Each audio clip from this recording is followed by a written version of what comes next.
Okay. ಈ ಶಾರುಖ್ಗೆ ಲಡ್ಕಿ ಇಲ್ಲ, ಯಾಕೆ? ಆಹಾ, ನಮ್ ಲಡ್ಕಿನೇ ಇದ್ದಾಳೆ. ಓಕೆ, ಮೇರೆ ಸಪ್ಪುಂದು ಕಿರಾಣಿ ಕಬ್ ಆಯಾಗಿತ್ತು. ಸಲಾಮ್ ಅಲೈಕುಂ ಮೇಡಮ್. ಏನು ಇವತ್ತು ಬಾಯ್ ಫ್ರೆಂಡ್ ವೇಟಿಂಗಾ? ಶೋ ಇಲ್ಲಿಗೂ ಬಂದ್ಬಿಟ್ಯಾ? ಸತ್ಯ ಇನ್ ಲವ್. Shut up. ಬರ್ದೇ ಇರೋ ಬಾಯ್ ಫ್ರೆಂಡ್ಗೆ ವೇಟ್ ಮಾಡಿ ಯಾಕೆ ನಿಮ್ ಲೈಫ್ ನ ವೇಸ್ಟ್ ಮಾಡ್ಕೊಂತ ಇದ್ದೀರಾ? ಅವ್ನ್ ಯಾರೋ ನಿಮ್ಗೆ ಸರಿಯಾಗಿ ಹಲ್ವಾನೇ ಕೊಡ್ತಾವ್ನೆ. ಅವ್ನ ಮೇಲೆ ಕೋರ್ಟಲ್ ಕೇಸ್ ಹಾಕ್ಬಿಡಣ. ಹಲ್ವಾನೋ ಪೇಡಾನೋ ತಿನ್ನೋದ್ ನಾನು. Get lost man. ಲವ್ ಅಲ್ಲಿ ಬಿದ್ಮೇಲೆ ಎಲ್ಲ ಸ್ವೀಟ್ ಮೇಡಮ್. ಹೊಟ್ಟೆ ಫುಲ್ ಆಗಿ ಪೈನ್ ಆದಾಗ ಗೊತ್ತಾಗುತ್ತೆ ಅದು ಸ್ವೀಟೋ ಖಾರನೋ ಅಂತ. ಆಮೇಲೆ ನಾನು ನಿಮ್ಗೊಂದು ವಿಷಯ ಹೇಳೋದಕ್ಕೆ ಇಷ್ಟಪಡ್ತೀನಿ. ನೋಡಿ, ಎಲ್ರು ನಂತರನೇ ಇರಲ್ಲ. ಇಲ್ಲಿ ಬರೋರೆಲ್ಲ ಪೋಖ್ರಿ ಪರೋಡಿ ಚಪ್ಪರ್ಗಳು. ಅವರು ನಿಮ್ಮನ್ನ ನೋಡಿ ಬೇರೆ ರೀತಿ ಫೀಲ್ ಮಾಡೋಕ್ಕಿಂತ ಮುಂಚೆ ನನ್ ಜೊತೆಗೆ ಸ್ವಲ್ಪ ಕೋಆಪರೇಟ್ ಮಾಡ್ಬಿಟ್ರೆ ಅದು ನನಗೂ ಒಳ್ಳೇದು, ನಿಮ್ಗೂ ಒಳ್ಳೇದು. ಒಳ್ಳೆಯವ್ರಿಗೆ ಒಳ್ಳೆ ಯೋಚನೆ ಬರುತ್ತೆ, ಕೆಟ್ಟವ್ರಿಗೆ ಕೆಟ್ಟ ಯೋಚನೆ ಬರುತ್ತೆ. ನಿನ್ ತರ ಏನ್ ಮೇಡಮ್ ಬಂದಾಗಿಂದ ರೇಗ್ತಾನೆ ಇದ್ದೀರಾ? ಏನಾದ್ರೂ ಸ್ವಲ್ಪ ಫೀಲ್ ಮಾಡಿ ಮಾತಾಡಿ. ನನ್ ಹೀಲ್ಸ್ ಫೀಲ್ ಮಾಡೋವರೆಗೂ ನಿನಗೆ ಸಮಾಧಾನ ಇಲ್ಲ ಅನ್ಸುತ್ತೆ. ಇವಳು ಯಾರೋ ಎಕಡಕ್ಕೆ ಲಾಂಗ್ ಫಿಕ್ಸ್ ಮಾಡ್ಕೊಂಡ್ ಬಂದವಳೆ. ತರ ಯಾವ್ದೋ ಚಪ್ಲಿ ಸೇವೆ ಆಗ್ಬಿಟ್ರೆ ಪ್ರಾಬ್ಲಮ್ ಆಗ್ಬಿಡುತ್ತೆ. ಅದಕ್ಕಿಂತ ಮುಂಚೆ ನಾವ್ ಇಲ್ಲಿಂದ ಅಪೀಟ್ ಆಗೋದ್ ಬೆಟರ್.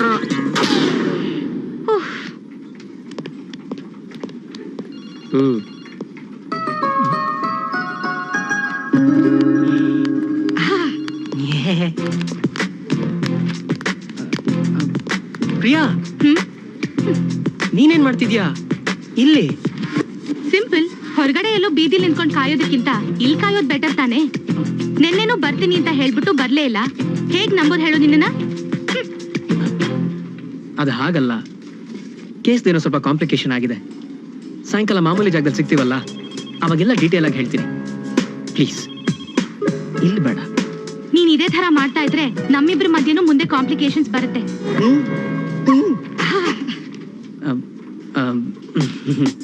ಮೈ ಡಿಯರ್ ಸ್ವೀಟ್ಸ್, ಆತರ ಏನೂ ಆಗೋದಿಲ್ಲ.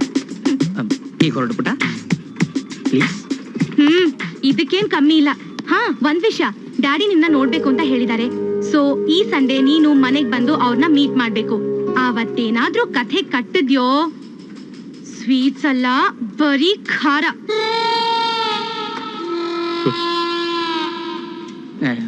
ಪ್ರಿಯಾ, ಇವತ್ತೇನು ಟ್ಯೂಸ್ಡೇ, ವೆನ್ಸ್ಡೇ, ಥರ್ಸ್ಡೇ. ಈ ಕೇಸು ಫ್ರೈಡೇ ಮುಗ್ದೋಗುತ್ತೆ. ಇನ್ನು ಸ್ಯಾಟರ್ಡೇ, ಸಂಡೇ ನಾನು ನಿಮ್ಮ ಮನೇಲಿರೋದು 100%. ಈಗ ಪ್ಲೀಸ್.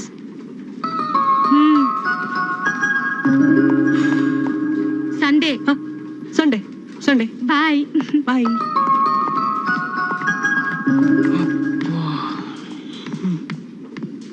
ಸರ್, ಕೊರಿಯರ್ ಇದೆ. ವಿಜಯ್ ಅಂದ್ರೆ ಯಾರು ಸರ್? ಅಲ್ಲಿ ತಲೆ ಮೇಲೆ ಕೈ ಹೊತ್ಕೊಂಡು ನಿಂತಿದ್ದಾನಲ್ಲ, ಆ ಮಹಾಪುರುಷ ಅವನೇ. Okay, thank you sir.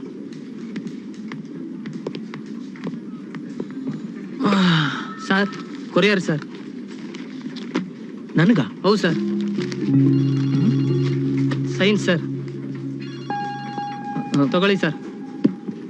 Thanks. Thank you sir.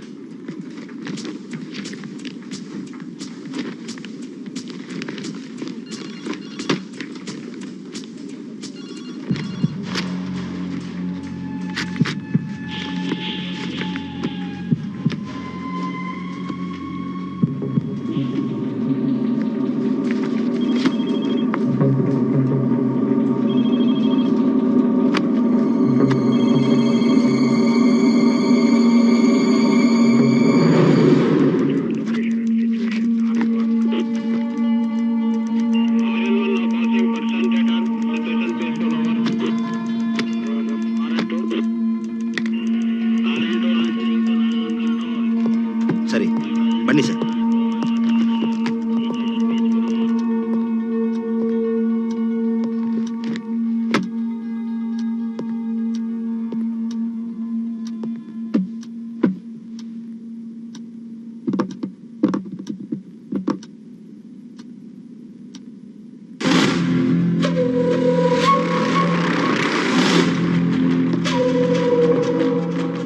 ಜೈಲಿನಲ್ಲಿ ಹೊಸ ಅನುಭವ ಹೇಗಿದೆ ಮಿಸ್ಟರ್ ಮಲ್ಲಿಕಾರ್ಜುನ್? ಮನೆ ನೆನಪಾಗ್ತಿದ್ಯಾ? ಮೊನ್ನೆ ಹೋಗಿದ್ದೆ,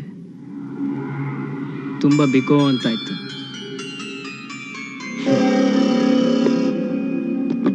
ಮನೆ ಅಂದ ಕೂಡ್ಲೆ ನೆನಪಾಯ್ತು. ಮನೆ ಆಗಿದ್ರೆ ಈ ರೀತಿ ಮಾತಾಡೋ ಅವಶ್ಯಕತೆ ಇರ್ತಾ ಇರ್ಲಿಲ್ಲ. ಸ್ವಲ್ಪ ಆರಾಮಾಗಿ ಮಾತಾಡ್ಬೋದಾಗಿತ್ತು. ಹೌದು, ಹಾಸ್ಪಿಟ್ಲಲ್ಲಿ ಇರೋ ನನ್ನ ಹೆಂಡತಿ ಹೇಗಿದ್ದಾಳೆ? ಅದು ನನಗೆ ಗೊತ್ತಿಲ್ಲ. ಅದನ್ನ ತಿಳ್ಕೊಬೇಕಾಗಿರೋದು ನೀವು. ಚೆನ್ನಾಗಿರ್ಬೋದು. ಯಾಕೆ ಕೇಳಿದೆ ಅಂದ್ರೆ, ಕೋಮಾದಲ್ಲಿ ಇದ್ದವ್ರಿಗೆ ಅವ್ರ ಪಕ್ಕದಲ್ಲಿ ಕೂತ್ಕೊಂಡು ಅವ್ರಿಗೆ ಇಷ್ಟವಾದ ಕವನ ಅಥವಾ ಮ್ಯೂಸಿಕ್ ಕೇಳಿಸಿದ್ರೆ ಅವ್ರ ಸ್ಥಿತಿ ಇಂಪ್ರೂವ್ ಆಗುತ್ತೆ ಅಂತ ಎಲ್ಲೋ ಕೇಳಿದ್ದೆ. ಪಾಪ ನಿಮಗೆ ಇದಕ್ಕೆಲ್ಲ ಅಲ್ಲಿ ಟೈಮ್ ಇರ್ಬೇಕು ಹೇಳಿ? ಹೊಸ ಕೆಲಸ, ₹1,00,000 ಸ್ಯಾಲ್ರಿ, ಬಾಕಿ ಉಳಿದಿರೋ ಕಾರ್ ಲೋನು, ಇದೆಲ್ಲದ್ರ ಮಧ್ಯೆ ಕಳೆದೋಗಿರೋ ನಿಮಗೆ ಆ ಬಗ್ಗೆ ಯೋಚನೆ ಮಾಡೋದಕ್ಕೆ ಟೈಮ್ ಎಲ್ಲಿರ್ಬೇಕು ಹೇಳಿ? I can understand. ಹೇ, ಇದೆಲ್ಲ ನಿಮ್ಗೆ ಗೊತ್ತು? ನನ್ನನ್ನು ಇಂಟ್ರಾಗೇಟ್ ಮಾಡ್ತಿದ್ದೀರಾ? ನೀವು ನನ್ನ ಬಗ್ಗೆ ಇನ್ವೆಸ್ಟಿಗೇಟ್ ಮಾಡ್ತಾ ಇದ್ದೀರಲ್ಲ ಹಾಗೆ. ನೀನು ನಿನ್ನ ಹೆಂಡತಿನ ಶೂಟ್ ಮಾಡಿದ್ಯಾ, ಅದಕ್ಕೆ. ಶೂಟ್ ಮಾಡಿರೋ ಆರೋಪ ಇದೆ. ಸಾಕ್ಷ್ಯಾಧಾರಗಳಿಂದ ಆರೋಪ ಸಾಬೀತಾಗೋವರೆಗೂ ಹಾಗೆ ತಾನೇ ಮಾತಾಡಬೇಕು. ನೀವು ಲಾಯರ್ ಅಲ್ವಾ, ನಿಮಗ್ ಚೆನ್ನಾಗಿ ಗೊತ್ತಿರುತ್ತೆ. ನೋಡಿ, ನಾನ್ ನಿಮ್ ಜೊತೆ ಆಟ ಆಡಕ್ ಬಂದಿಲ್ಲ.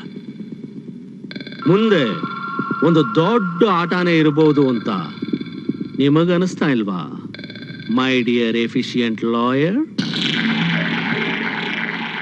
ಅದೆಲ್ಲ ಇರ್ಲಿ, ಇದನ್ನ ಯಾಕೆ ನನಗೆ ಮತ್ತೆ ಕಳ್ಸಿದ್ದೀರಾ? ನೀವು ಒಂದು ಫೈಲ್ನಲ್ಲಿ ಒಂದಷ್ಟು ಪೇಪರ್ಗಳನ್ನ ನನಗೆ ಕಳಿಸಿದ್ರೆ ಅದು ರದ್ದಿಗೆ ಹಾಕೋದಕ್ಕೆ ಲಾಯಕ್ಕು ಅಂತ ಹೇಳಿ ನಾನು ವಾಪಸ್ ಕಳಿಸ್ದೆ.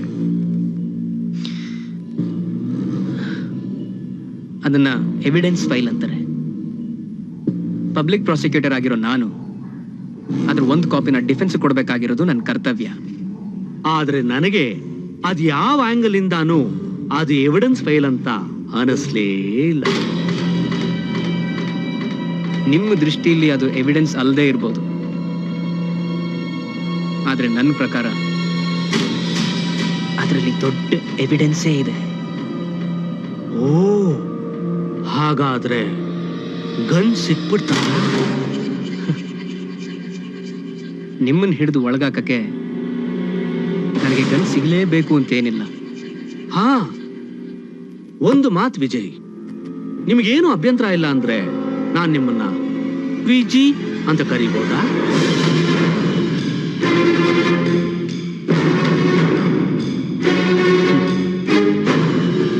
ವಿಜಿ, ನನ್ನೊಂದು ಚಿಕ್ಕ ಸಲಹೆ. ನೀನು ನನ್ನ ಪರವಾಗಿ ಯಾಕೆ ವಾದಿಸಬಾರ್ದು? ನೀನು ಎಷ್ಟು ಕೇಳ್ತೀಯೋ ಅಷ್ಟು ದುಡ್ಡು ಕೊಡ್ತೀನಿ. ನೋಡಿ, ಅದೇನೇ ಆದ್ರೂ ನಾನು ನಿಮ್ ವಿರುದ್ಧ ವಾದಿಸ್ತಾ ಇದ್ದೀನಿ. ನಿನ್ನ ಹಿತದೃಷ್ಟಿಯಿಂದನೇ ಹೇಳ್ತಾ ಇದ್ದೀನಿ. ನೀನೇಂತೂ ದೊಡ್ಡವನ್ ನಾನು. ಒಂದ್ಸಲ ಯೋಚನೆ ಮಾಡಿ ನೋಡು, ಮುಂದೆ ಬರ್ಬೋದಾದ ಭೀಕರ ಸುಳಿಯಿಂದ ಪಾರಾಗಬಹುದು. ನಿಮಗೆ ಇದು ಸರಿ ಇದೆ ತಾನೆ? ಡಿಫೆನ್ಸ್ ಕೌನ್ಸಿಲ್ ದೃಷ್ಟಿಯಲ್ಲಿ ಅದಕ್ಕೆ ನಾನು ಉತ್ತರ ನೀಡಬಾರ್ದು ಅಂತ ಡಿಸೈಡ್ ಮಾಡಿದ್ದೀನಿ.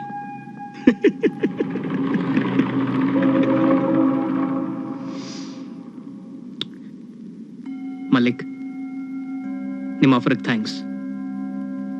ನಾನೀಗೇನಿದ್ದೀನೋ ಅದರಲ್ಲೇ ನನಗೆ ಖುಷಿ ಇದೆ. ಒಂದು ವಾರ ಇದ್ರೆ ಸಾಕು, ಕೇಸ್ ಮುಗಿದೋಗುತ್ತೆ. ಆಮೇಲೆ ಮನೆಗೆ ಹೋಗಿ ಆರಾಮಾಗಿ ನಿದ್ದೆ ಮಾಡ್ಬೋದು.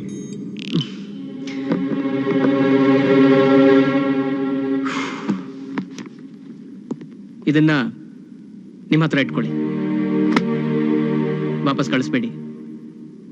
ಯಾಕಂದ್ರೆ ನಿಮಗಿದು ಬೇಕಾಗುತ್ತೆ. ಜೊತೆಗೊಂದು ವಿಟ್ನೆಸ್ ಲಿಸ್ಟ್ನು ರೆಡಿ ಮಾಡಿ ಇಟ್ಕೊಳ್ಳಿ. ಆ ಕೆಲ್ಸಕ್ಕೆ ಬರದೇ ಇರೋ ವಿಷಯಗಳನ್ನೆಲ್ಲ ನೀನೇ ಮಾಡ್ಕೊ. ಕರೆಕ್ಟ್. ಯಾಕಂದ್ರೆ ನಿಮ್ಮ ಹತ್ರ ಯಾವುದೋ ವಿಟ್ನೆಸ್ ಇಲ್ಲ ಅಂತ ಅನ್ಸುತ್ತೆ, ಅದಕ್ಕೆ. ಕೋರ್ಟಲ್ಲಿ ಜಡ್ಜ್ಮೆಂಟ್ ಬರೋವರೆಗೂ ನಾನ್ ನಿರಪರಾಧಿ ತಾನೆ? ನಾನೊಬ್ಬ ಅಮಾಯಕ. ಜಡ್ಜ್ ಹೇಳಿದ ಮಾತು ನೆನಪಿದೆ ತಾನೆ? ಡಿಫೆನ್ಸ್ ಕೌನ್ಸಿಲ್ ಇಲ್ಲ ಅಂತ ಹೇಳಿ ನಾಳೆ ದಿವಸ ತಪ್ಪಿಸ್ಕೊಳಕ್ಕಾಗಲ್ಲ. ನೆನಪಿದೆ. ಓಕೆ, ಒಂದ್ ನಿಮಿಷ. ನಮ್ ತಾತ ಮರದ ಗೊಂಬೆ ಮಾಡಿ ಮಾರ್ತಿದ್ದ. ತುಂಬಾ ಕಷ್ಟದಿಂದ ಮೇಲ್ ಬಂದಿದ್ದೀರಾ ಅಂತ ಹೇಳಕ್ ಪ್ರಯತ್ನ ಪಡ್ತಿದ್ದೀರಾ? ಪಾಪ. ಇಲ್ಲ ಇಲ್ಲ, ಅವನು ಅದನ್ನೆಲ್ಲ ಒಂದು ಬುಟ್ಟಿಯಲ್ಲಿ ತುಂಬಿಕೊಂಡು ಪಟ್ಟಣದಲ್ಲಿ ದೊಡ್ಡ ದೊಡ್ಡ ಅಂಗಡಿಗಳಿಗೆ ಮಾರ್ತಾ ಇದ್ದ. ಬಿರುಕ್ ಬಿಟ್ಟಿರೋ ಗೊಂಬೆಗಳನ್ನ ರಸ್ತೆ ಬದಿಯಲ್ಲಿ ಮಾರೋರ್ಗೆ ಕಡಿಮೆ ಬೆಲೆಗೆ ಕೊಟ್ಟು ಬಿಡ್ತಾ ಇದ್ದ. ಒಂದ್ಸಲ ಹೀಗಾಯ್ತು. ಬಿರುಕ್ ಬಿಟ್ಟಿರೋ ಗೊಂಬೆ ಎಲ್ಲ ನೋಡಿ ಪಕ್ಕಕ್ಕೆ ಇಡು ಅಂತ ನನ್ಗೆ ಹೇಳೋದ. ಅವನು ವಾಪಸ್ ಬಂದಾಗ ಆಶ್ಚರ್ಯ ಕಾದಿತ್ತು. ನಾನು ಬೆಳಕಲ್ಲಿ ಸೂಕ್ಷ್ಮವಾಗಿ ನೋಡಿದಾಗ ಪ್ರತಿಯೊಂದರಲ್ಲೂ ಬಿರುಕಿತ್ತು. ಅದೇ ತರ ಸೂಕ್ಷ್ಮವಾಗಿ ನೋಡಿದ್ರೆ ಪ್ರತಿ ಮನುಷ್ಯನಲ್ಲಿರೋ ಸಣ್ಣ ಉಳುಕು ದೊಡ್ಡದಾಗಿ ಕಾಣುತ್ತೆ. ಅದಕ್ಕೆ ತಾಳ್ಮೆ ಬೇಕು. ಹಾಗಾದ್ರೆ ನನ್ನ ಹುಡುಕು ಹುಡುಕ್ತಾ ಇದ್ದೀರಾ? ಅದೇನು ಅಂತ ನನಗೆ ಈಗಾಗ್ಲೇ ಗೊತ್ತು. ಏನದು? ನೀನೊಬ್ಬ ಛಲಗಾರ ಅಂತ.